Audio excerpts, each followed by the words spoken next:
Hello my Emerald Archers, it's Devin from ComiKazees once again, and today's video is all about the Emerald Archer himself, the Green Arrow.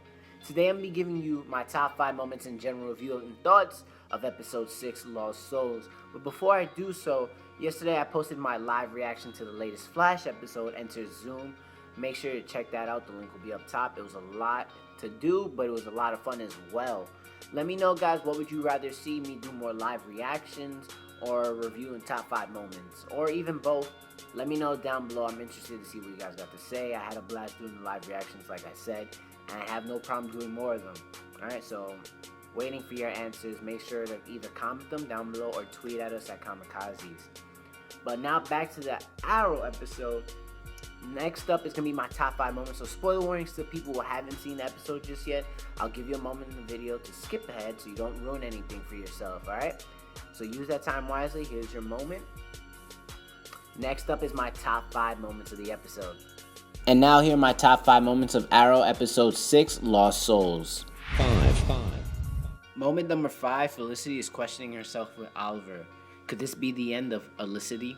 4.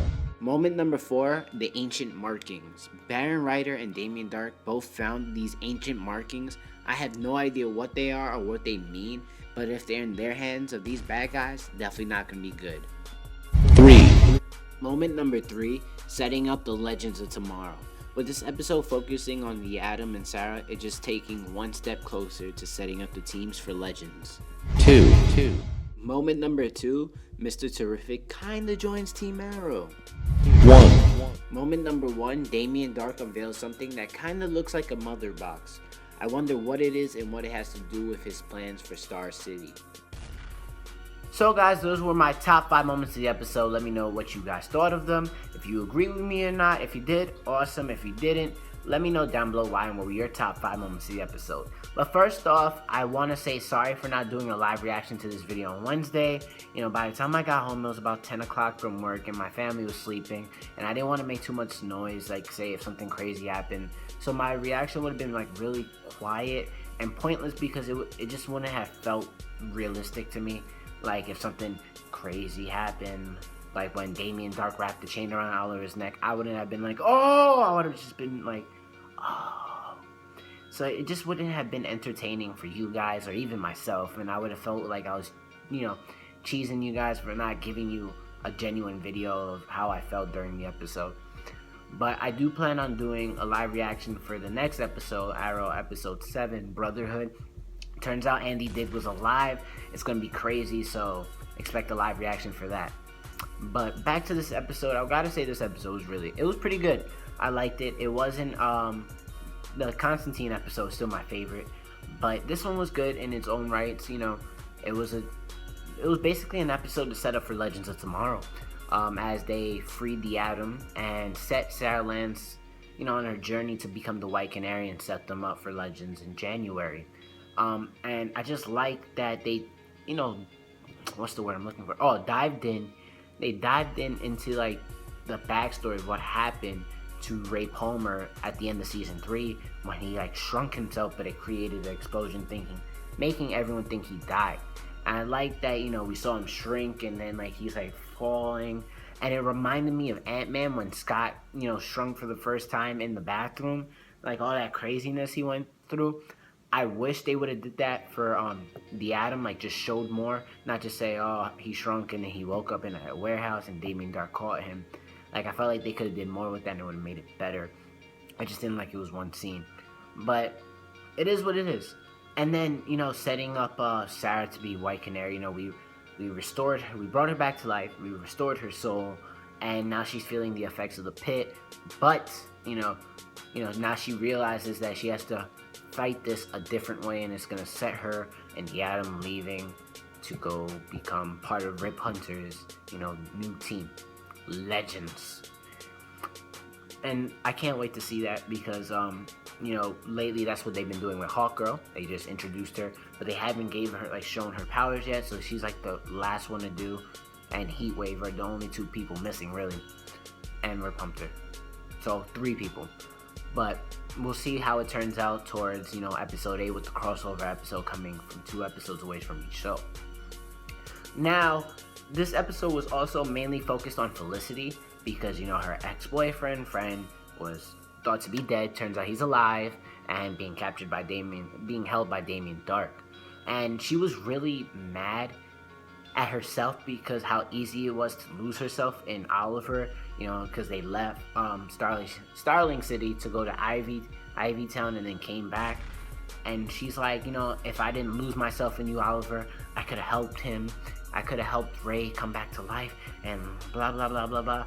And she was really getting me tight because I'm like, girl, you wanted him to commit. Now that he's actually committing, you know, are mad at yourself for how easy it is to fall in love with him. Like, you're in love. Make up your mind, chick. Like, Jesus, I don't. And then raise your ex. Like, yo, he can't come around and then start having you questioning yourself. Like, nah, you gotta be all in this together.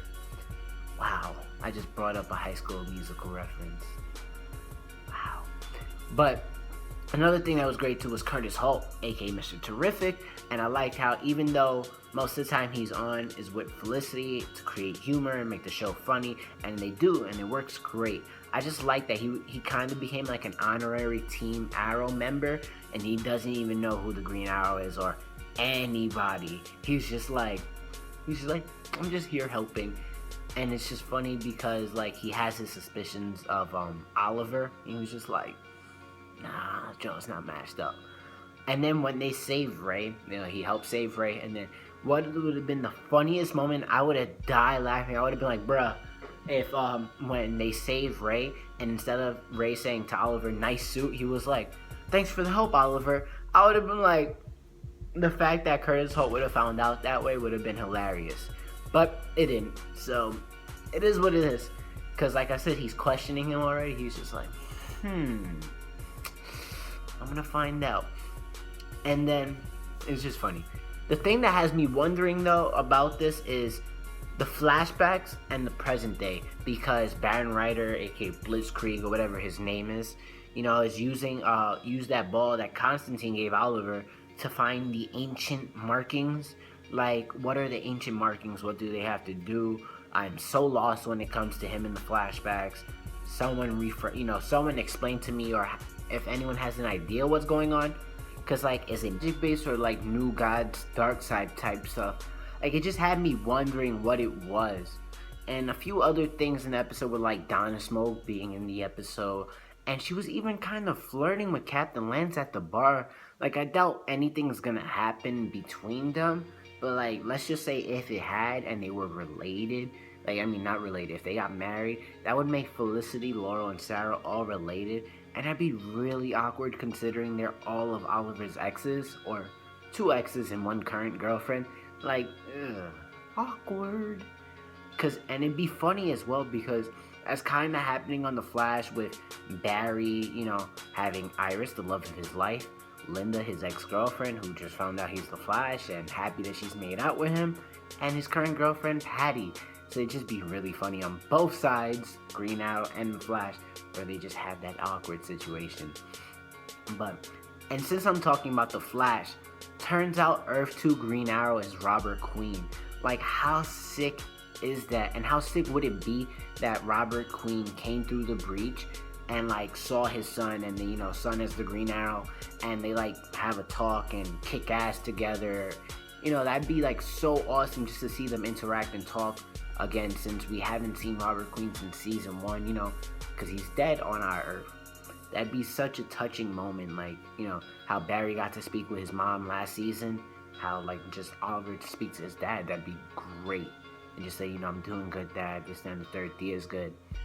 Awesome.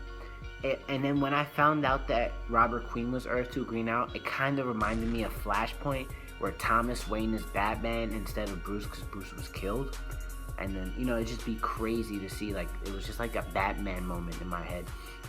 But that's it for me today. I'm gonna shoot on out of here. So I'll catch you guys next time at your favorite go-to herd for all things nerd.